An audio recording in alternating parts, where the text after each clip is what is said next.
Amis auditeurs, nous retrouvons le père Biagio Virgiti, prêtre corse incardinier à Madagascar et actuellement à la paroisse Bonne Nouvelle à Paris, pour la parole de ce dimanche. Chers auditeurs de votre radio chrétienne, bienvenue pour cette émission où nous allons commenter les lectures du 31e dimanche du temps ordinaire. Commençons sans plus tarder par la proclamation de l'Évangile. De l'Évangile de Jésus-Christ selon saint Matthieu. En ce temps-là, Jésus s'adressa aux foules et à ses disciples. Et il déclara : les scribes et les pharisiens enseignent dans la chair de Moïse. Donc, tout ce qu'ils peuvent vous dire, faites-le et observez-le. Mais n'agissez pas d'après leurs actes, car ils disent et ne font pas. Ils attachent de pesants fardeaux difficiles à porter et ils en chargent les épaules des gens. Mais eux-mêmes ne veulent pas les remuer du doigt. Toutes leurs actions, ils les font pour être remarqués des gens. Ils élargissent leurs phylactères, rallongent leurs franges. Ils aiment les places d'honneur dans les dîners, les sièges d'honneur dans les synagogues, et les salutations sur les places publiques. Ils aiment recevoir des gens le titre de rabbi. Pour vous, ne vous faites pas donner le titre de rabbi, car vous n'avez qu'un seul maître pour vous enseigner, et vous êtes tous frères. Ne donnez à personne sur terre le nom de Père, car vous n'avez qu'un seul Père, celui qui est aux cieux. Ne vous faites pas non plus donner le titre de Maître, car vous n'avez qu'un seul Maître, le Christ. Le plus grand parmi vous sera votre serviteur. Qui s'élèvera sera abaissé, qui s'abaissera sera élevé.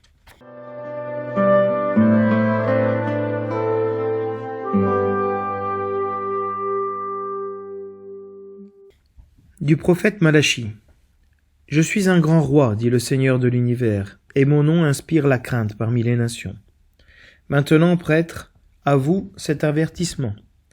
Si vous n'écoutez pas, si vous ne prenez pas à cœur de glorifier mon nom, dit le Seigneur de l'univers, j'enverrai sur vous la malédiction. Je maudirai les bénédictions que vous prononcerez. Vous vous êtes écartés de la route. Vous avez fait de la loi une occasion de chute pour la multitude. Vous avez détruit mon alliance avec mon serviteur Lévi, dit le Seigneur de l'univers. À mon tour, je vous ai méprisé, abaissé devant tout le peuple, puisque vous n'avez pas gardé mes chemins, mais agi avec partialité dans l'application de la loi. Et nous, n'avons-nous pas tous un seul Père? N'est-ce pas un seul Dieu qui nous a créés? Pourquoi nous trahir les uns les autres, profanant ainsi l'alliance de nos pères?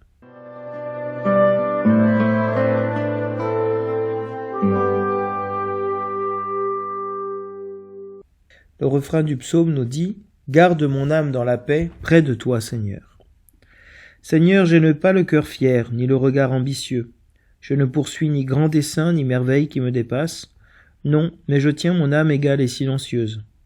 Mon âme est en moi comme un enfant, comme un petit enfant contre sa mère. Attends le Seigneur Israël, maintenant et à jamais. Garde mon âme dans la paix, près de toi, Seigneur.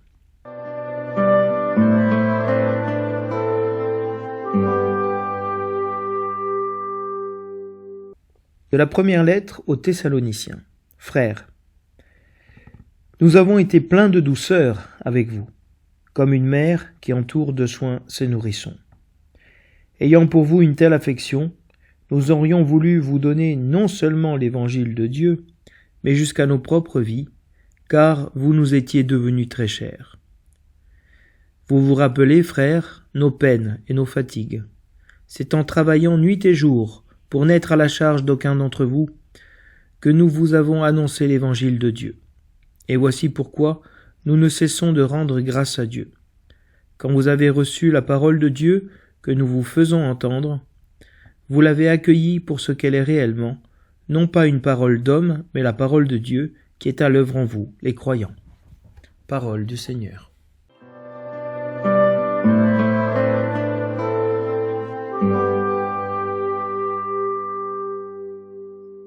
Les lectures de ce dimanche traitent de l'autorité, de l'exercice de l'autorité. Que ce soit dans l'Évangile ou dans la première lecture du prophète Malachie, nous entendons une vive critique du sacerdoce ou des scribes et des pharisiens assis sur la chaire de Moïse et donc qui doivent instruire le peuple et qui, au lieu de pratiquer ce qu'ils disent, s'écartent de la voie tracée par la loi, par la Torah. Et nous dira même le prophète Malachi, vous avez fait de la loi une occasion de chute pour la multitude. Un scandale, un instrument de torture quelque part. Et vous avez détruit mon alliance. Le thème de ce dimanche n'est pas seulement, si vous voulez, l'exercice de l'autorité, mais même le rapport que nous avons nous-mêmes avec l'autorité. Puisque dans l'évangile, Jésus-Christ, après avoir critiqué non pas le statut de devoir enseigner, mais l'incohérence de ceux qui enseignent sur la chair de Moïse, il parle du rapport que nous avons avec l'autorité, de mettre l'autorité sur un piédestal alors que nous sommes tous frères. Et face à cette critique, si vous voulez, de l'exercice de l'autorité, et le psaume et la lecture de Paul nous présentent un autre modèle d'autorité, de service, une humilité véritable. Et c'est ce que Jésus-Christ dit, ce à quoi il invite les fidèles, les chrétiens, à s'abaisser pour être élevés, à être le serviteur de tous. Le psaume répond à la première lecture en s'abaissant, en se faisant tout petit devant le Seigneur. Ainsi, cette humilité du psalmiste répond à l'arrogance des prêtres, qui est dénoncée dans la première lecture. Et en même temps, cette humilité du psalmiste, elle introduit à l'attitude de Paul et à celle qui est prônée par Jésus-Christ, d'être des serviteurs de la parole, de donner sa vie jusqu'au bout pour les brebis. Au lieu de prendre la vie des brebis pour eux-mêmes, Paul et ses collaborateurs auraient voulu aller jusqu'à donner leur propre vie par amour pour les frères que Dieu leur a confiés. On retrouve ici, si vous voulez, une métaphore maternelle de la mère prenant soin de son enfant, d'une grande tendresse qui fait écho à celle de l'enfant blotti contre le sein de sa mère, qu'on trouvait dans le psaume responsorial. Il y a véritablement dans la cure pastorale une paternité, une maternité qui s'exerce. Pour cela, tant l'évangile que la première lecture disaient que nous avons qu'un seul Père. Et donc l'autorité descend de cette paternité, découle de cette paternité. Et nous n'avons tous qu'un seul Père, dit Malachi. Donc les lectures de ce dimanche veulent nous faire réfléchir sur l'exercice que nous avons de notre autorité, du pouvoir qui nous est confié, que ça soit familial, que ça soit professionnel, que ça soit ecclésial. Mais Jésus-Christ n'est pas ici en train de contester toute forme d'autorité, de renverser les tables, non, pas du tout. Le problème des pharisiens n'est pas dans l'explication de la loi qu'ils donnent, mais dans l'application personnelle qu'ils en font. Ils restent charnels, prisonniers des préoccupations mondaines. Ils vivent ce qu'on appelle un divorce entre la foi et la vie, entre ce qu'ils croient et ce qu'ils vivent. Alors que l'unicité, la cohérence se trouve en Dieu, seulement en Dieu. Pour cela, Dieu est Père, Et Jésus-Christ est son Messie. Nous avons un seul Père, nous avons un seul Maître, Jésus-Christ. Car Jésus-Christ se fait le Maître et le modèle de toute sainteté. Et tout découle de cette union, de cette unité, qui d'ailleurs est dans la Trinité. Et les dangers de l'exercice de l'autorité sont tout d'abord le moralisme. Imposer aux autres ce qu'on ne réalise pas soi-même. La loi est pour les autres et pas pour soi. Donc il y a une inconséquence. Deuxième danger, vivre pour être remarqué, exister aux yeux des autres. Les pharisiens portaient des phylactères, c'est-à-dire ces boîtes en cuir qui étaient attachées au front, où il y avait le schéma Israël. Écoute Israël, tu aimeras le Seigneur ton Dieu de tout ton cœur, toute ton âme, toutes tes forces. Mais au lieu de vivre ce schéma, cet amour, ils vivaient pour eux-mêmes. Ils étaient dieux de leur propre vie, ils n'aimaient qu'eux-mêmes. Ils n'aimaient pas le Seigneur de toutes leurs forces. Parce que justement, ils imposent aux autres des fardeaux qu'eux-mêmes ne soulèvent pas du petit doigt. Ils sont égocentriques, à vouloir apparaître, à vouloir exister. Et troisième danger, ils vivent pour les honneurs, la popularité, la notoriété, voilà. Ils se complaisent dans cette adulation et toutes ces formalités qui sont faites pour exalter l'autorité. Et donc on comprend que l'interprétation correcte de la loi que font les pharisiens ne produit pas forcément une application correcte. C'est tout le défi de notre existence. Nous savons où est le bien et nous ne réussissons pas à le réaliser. Ce drame dont parle Paul, le bien que je veux faire, je n'arrive pas à le faire et c'est le mal que je fais. Mais ici, ce n'est pas tout à fait cette notion-là non plus, parce qu'il y a en connaissant la vérité, ils se voilent la face et commettent l'iniquité, nous dit le prophète Malachie. Et donc, nous sommes appelés à vivre ce renversement des valeurs humaines, qui est la clé du christianisme. Qui s'élève sera abaissé, et qui s'abaisse sera exalté. C'est la dynamique du mystère pascal. Et Jésus-Christ s'est abaissé pour que nous soyons exaltés. C'est l'image de la passion. Et aussi, nous sommes tous frères, dit l'Évangile. Vous êtes tous frères. C'est-à-dire nous sommes tous égaux. Nous ne sommes pas dans une vision hiérarchique. Nous avons pour tête le Christ. Et dans ce sens-là, Jésus-Christ ne s'adresse pas seulement à ceux qui veulent s'imposer sur les autres, mais aussi à ceux qu'on veut soumettre et qui se laissent soumettre parce qu'ils idolâtrent la figure d'autorité. Le pouvoir n'est pas une réalité sacrée. Et dans beaucoup d'endroits, y compris à Madagascar, on sacralise le pouvoir. L'autorité est sacrée, donc on ne peut pas l'appeler à la conversion. Et donc, nous sommes appelés à vivre l'autorité, le pouvoir comme un service.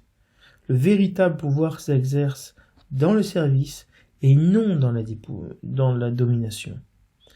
Et pour vivre ce pouvoir dans le service, il est important de se dépouiller. C'est cette kénose qu'a vécu Jésus-Christ, ce dépouillement de lui-même et son élévation sur la croix. Il s'est abaissé et Dieu l'a exalté, il l'a ressuscité pour notre justification.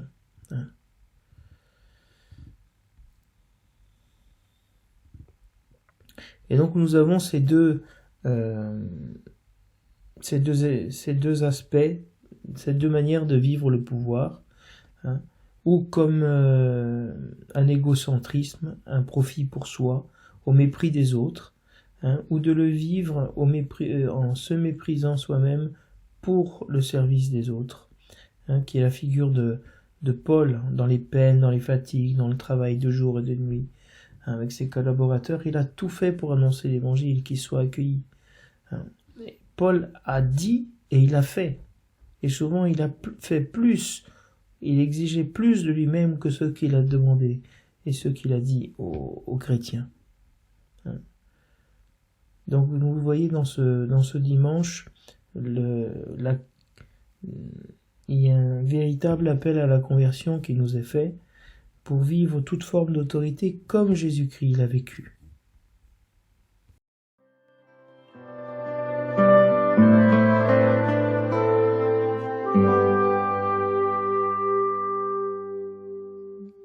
L'évangile de ce dimanche se trouve toujours dans ce contexte polémique avec les pharisiens qui ont attaqué Jésus-Christ. Cette fois-ci, c'est Jésus-Christ qui appelle sérieusement à la conversion les pharisiens, les scribes, les grands prêtres, dans l'exercice qu'ils ont du pouvoir. Ils ne contestent pas leur autorité, mais leur conduite. Parce que leur conduite va à l'encontre de ce qu'ils enseignent. Ils deviennent ainsi un contre-témoignage, ce qui est un scandale, si vous voulez. Dire et ne pas faire, ou faire surtout le contraire de ce qu'on dit, c'est faire tomber tous les petits. Personne donc ne peut écouter ou croire à cette parole si elle ne s'incarne pas, si elle n'est pas vécue. Pour ça, nous avons toujours besoin de modèles, de personnes qui font ce qu'ils disent. Ici, les docteurs de la loi s'imposent et cherchent les honneurs. Ils aiment qu'on les appelle rabbis, ils aiment les premières places, mais ils n'aiment pas le Seigneur de tout leur cœur, ni leur prochain comme eux-mêmes, puisqu'ils leur imposent des fardeaux trop lourds. Vous voyez combien les paroles des dimanches précédents nous aident à comprendre aussi la continuité des événements que vit Jésus et de son message. Ce que rejette Jésus, ce n'est pas le titre en soi, mais qu'on appelle quelqu'un maître, rabbi, qu'on s'attache à l'homme et non à Dieu. Parce que l'Écriture dit malheur à l'homme qui s'appuie sur l'homme. Il nous est très facile d'idolâtrer une personne à cause de son autorité, de sa place, de prestige, parce que nous désirons aussi avoir cette place. C'est une forme de religiosité, si vous voulez, de sacraliser et d'idolâtrer toute forme d'autorité. Notre guide, c'est Jésus, qui s'est fait serviteur, et le serviteur souffrant. On voit donc cette critique que fait Jésus, qui enseigne sur la chaire de Moïse. La chaire de Moïse, c'est la cathèdre. Et donc, ce qui a donné cathédrale, si vous voulez, cette cathédra museos, c'est véritablement ce siège qui est établi,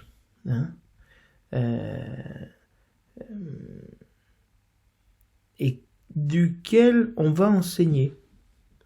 Il y a dans cet évangile une inclusion, si vous voulez, une porte d'entrée, une porte de sortie qui sont semblables.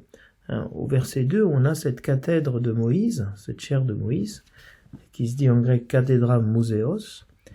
Et nous avons au verset 10 cette notion de ceux qui enseignent, kategetai.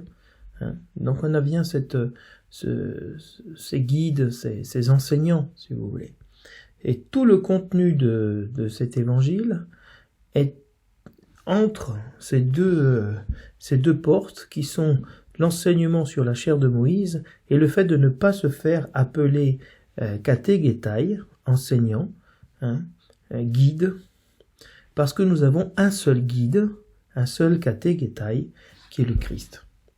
Jésus va critiquer ici ceux qui détiennent l'autorité et qui manquent de vertu, manquent de cohérence, véritablement. Ils lient de pesants fardeaux, c'est-à-dire qu'ils ont une exigence démesurée, ne tenant pas compte de la faiblesse humaine ou de la réalité de l'esclavage du péché dans lequel nous sommes. Et nous avons plusieurs jougs, où on prend le joug des pharisiens, qui est pesant, et qui est une loi, un moralisme, et qui nous écrase parce que cette loi, nous n'arrivons pas à la réaliser, et nous ne voyons personne la réaliser. Soit nous prenons le joug de Jésus-Christ, qui est léger et suave, parce que lui a porté a accompli jusqu'au bout la parole de Dieu, en se faisant le serviteur de tous, en mourant pour nos péchés. Les pharisiens indiquent où est le péché, et ils font bien, mais ils ne portent pas le péché du monde. Jésus-Christ dénonce le péché des pharisiens et va porter leur péché et mourir pour leur péché sur la croix, pour qu'ils puissent véritablement être libérés de ce moralisme et avoir la possibilité de rentrer dans cette cohérence entre le dire et le faire. Après avoir critiqué le moralisme des pharisiens qui disent et ne font pas, et qui surtout lient des pesants fardeaux sur les épaules des gens, donc les rendant esclaves de la loi, et incapables eux-mêmes, les pharisiens, de bouger, de remuer du doigt ce fardeau. Ils vivent pour être remarqués. Ils vont élargir, faire plus grandes les boîtes. On va mettre le schéma pour le mettre sur leur front. Ils vont rallonger les franges de leur voile de prière. Ils sont dans l'exagération, dans le m'as-tu vu. Non seulement ils se gargarisent de leur prestance, ils aiment le froufrou, mais les places d'honneur dans les dîners. Ils aiment, bien manger, bien fêter, être là. Les sièges d'honneur dans les synagogues. Voilà, je suis arrivé, je suis quelqu'un parce que je suis un docteur de la loi. Et ils aiment qu'on les appelle rabbi. Vous connaissez peut-être ce film avec Louis de Funès, où il joue un noble espagnol de la cour d'Espagne. Il dit « Flattez-moi, mon Blanc-Blas, flattez-moi. » Voilà, ils vivent pour être flattés, pour qu'on dise du bien ils se gargarisent d'eux-mêmes, d'avoir fait certaines choses, d'être invités à la table des grands. Et Jésus-Christ bascule à ce moment-là sur ce terme de rabbi, veut dire mon maître, mon grand, mon seigneur. Il va s'adresser aux fidèles, aux chrétiens. Il va dire pour vous, eux. Pour vous, ne vous faites pas donner le titre de rabbi. Vous, qui êtes des docteurs de la loi chrétiens, ne vous faites appeler maître par personne. Monseigneur par personne. Vous avez un seul maître pour vous enseigner. Et donc c'est le Christ. Et non seulement vous avez un seul maître, mais vous êtes tous frères. C'est-à-dire que nous sommes enseignés directement par l'Esprit Saint. C'est ce que dit le prophète Joël. À la fin des temps, tous seront un. On n'aura plus le besoin de s'enseigner les uns les autres.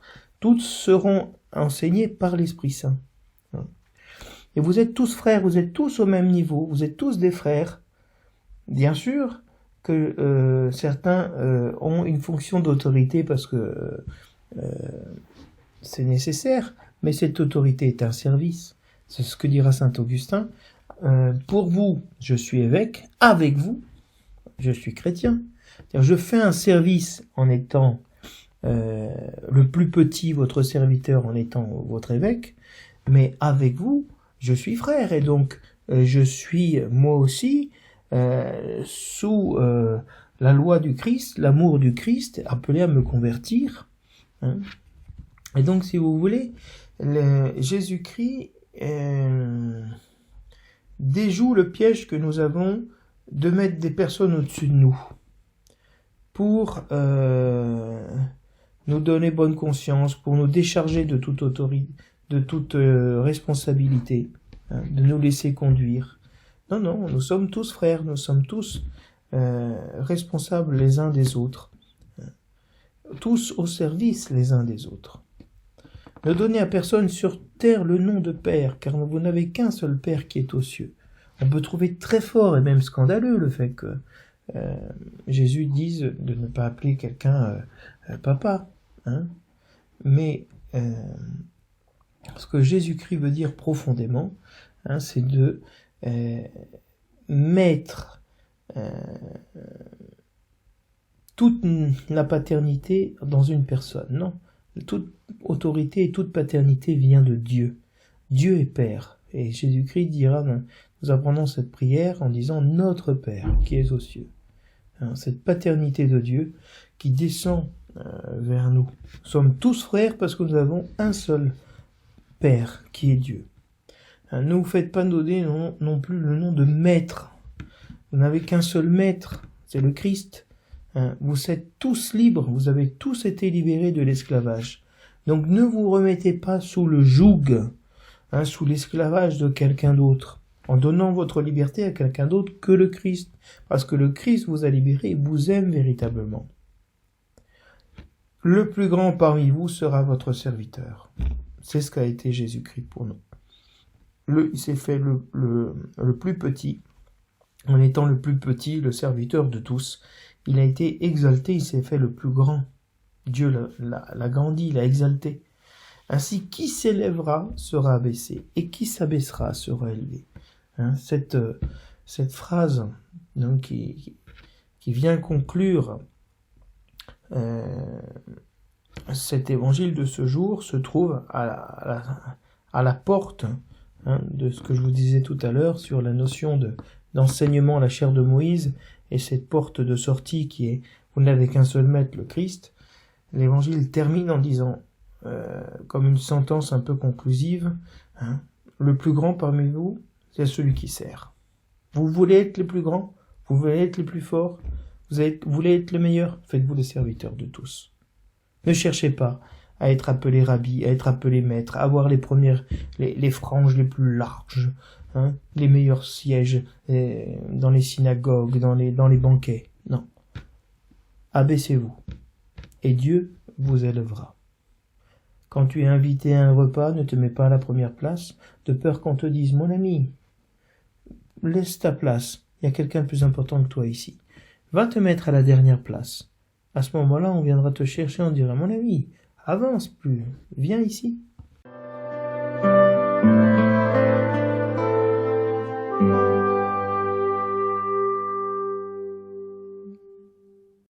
Le titre de la première lecture est le suivant. Vous vous êtes écarté de la route, vous avez fait de la loi une occasion de chute. Non seulement il y a cette accusation qui est faite par le prophète Malachi envers les prêtres de s'être écarté du bon chemin, mais en même temps, ils ont été un obstacle sur ce chemin de la loi pour les autres. Et le Seigneur dit, je suis un grand roi, dit le Seigneur de l'univers. Je suis roi sur toutes les nations. Et vous, prêtres, à vous cet avertissement.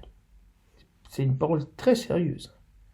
Si vous n'écoutez pas et si vous ne prévenez pas à cœur de glorifier mon nom, j'enverrai sur vous la malédiction. Vivre de la loi, vivre du sacerdoce, c'est appartenir au Seigneur. La tribu de Lévi, c'était l'alliance que Dieu avait fait avec cette tribu, que l'héritage de cette tribu, ce serait le Seigneur. Le Seigneur et sa part d'héritage.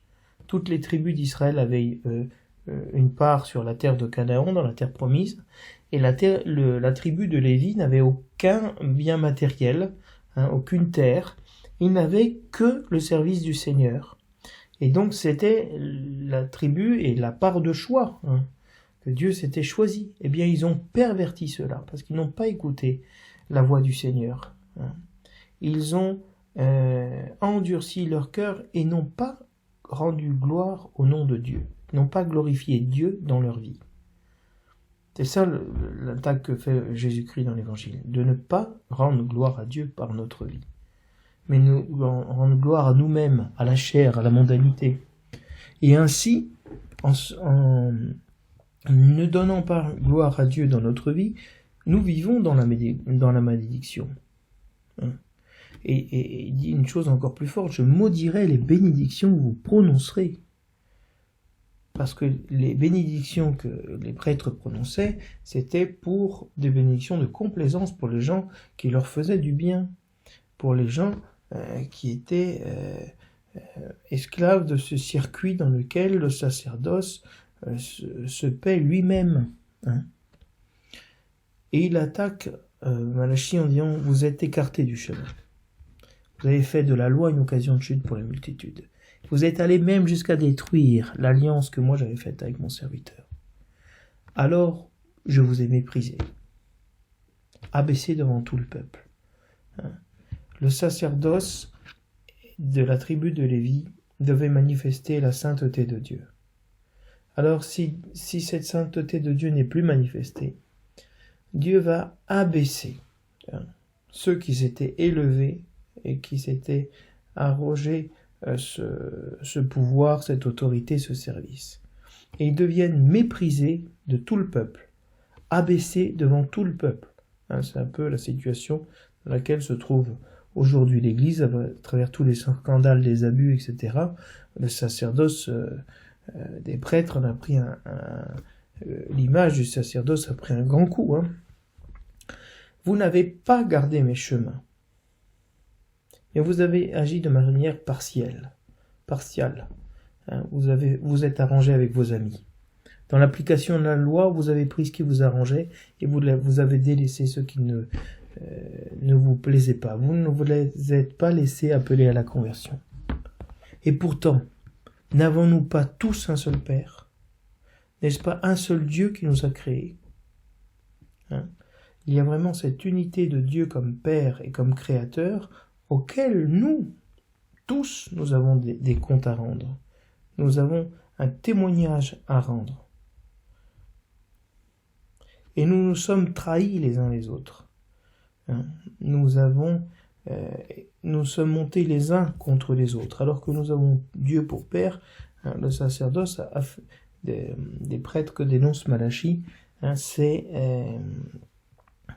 fait des partis, et ainsi a profané l'alliance que Dieu a faite avec nos pères, qui est l'union, la communion.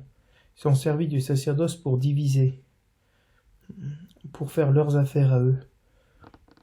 Et donc c'est un appel une parole très dure, pour toute forme d'autorité, pas seulement le sacerdoce, pour les parents, parce que les parents, par rapport à leurs enfants, exercent une autorité, et ils sont appelés à la vivre comme un service. Les chefs d'entreprise, les chefs dans les différents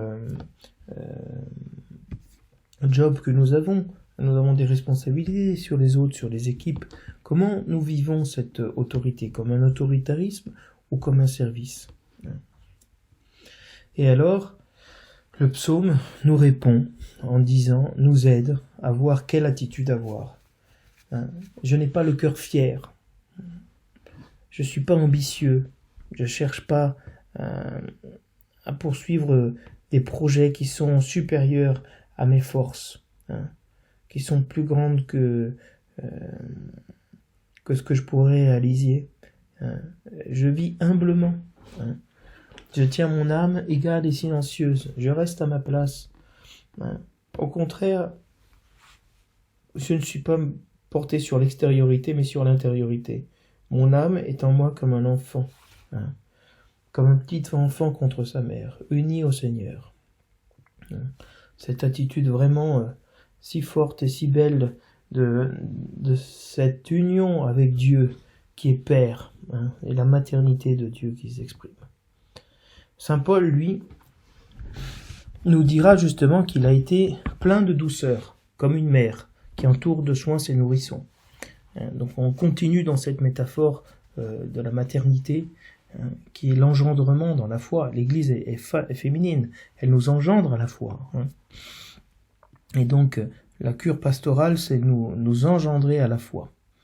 Comme une mère prend soin de ses nourrissons, À travers cette affection, qu'a voulu faire Paul avec ses collaborateurs? Nous donner l'évangile et nous donner jusqu'à leur propre vie. Parce que ses frères étaient devenus chers à Paul et aux missionnaires parce qu'ils étaient un. Quand on annonce Jésus-Christ à une personne et que cette personne adhère au Christ, on devient frère en Jésus-Christ. Et donc il y a un lien très fort qui se noue. Qui n'est pas un lien affectif. Même si le vocabulaire, si vous voulez, est affectif ici, mais il n'est pas d'une réalité affective. C'est une réalité mystique, un mystère de la communion des frères en Jésus-Christ. Et Paul et ses collaborateurs se sont montrés comme des modèles. Ils ont pris des peines et fatigues à l'évangile. Ils ont travaillé nuit et jour pour être à la charge de personne, c'est-à-dire qu'ils n'ont pas demandé un soutien économique. Ils ont travaillé pour n'être vraiment à la charge d'aucun des petits que Dieu appelait à être chrétiens. Nous vous avons annoncé l'évangile et nous n'avons pas exigé ce qui était notre droit de recevoir un salaire, une aide, un soutien pour notre vie. Et nous rendons grâce à Dieu parce que de ce témoignage, de cet abandon que nous avons eu en Dieu, pour vous annoncer l'évangile, vous avez accueilli cette parole réellement. Et pas comme la parole d'homme, de super-héros, de modèles comme Paul. Non, vous l'avez reçue cette parole comme une parole de Dieu. Et cette parole de Dieu, elle s'est mise à l'œuvre en vous. Donc la différence entre l'évangile où ils disent et ils ne le font pas, et ils disent une parole qui ne peut pas agir dans les autres.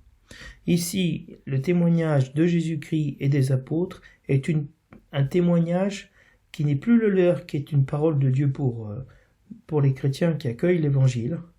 Et cet évangile et ce témoignage travaille en eux, agit en eux, porte du fruit. Alors, chers amis auditeurs, je vous souhaite vraiment que cette parole de Dieu fructifie en nous, que nous puissions vraiment être tous des frères, avoir un seul Père et un seul Maître Jésus-Christ, pour pouvoir rentrer dans cette communion, dans ce service, les uns envers les autres, que nous puissions nous aimer comme des frères et exercer toute autorité et tout service que Dieu nous donnera de faire humblement, véritablement.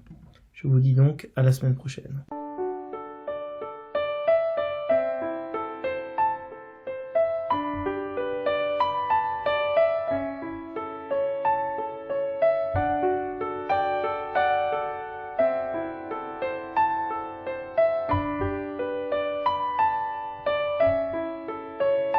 Que ton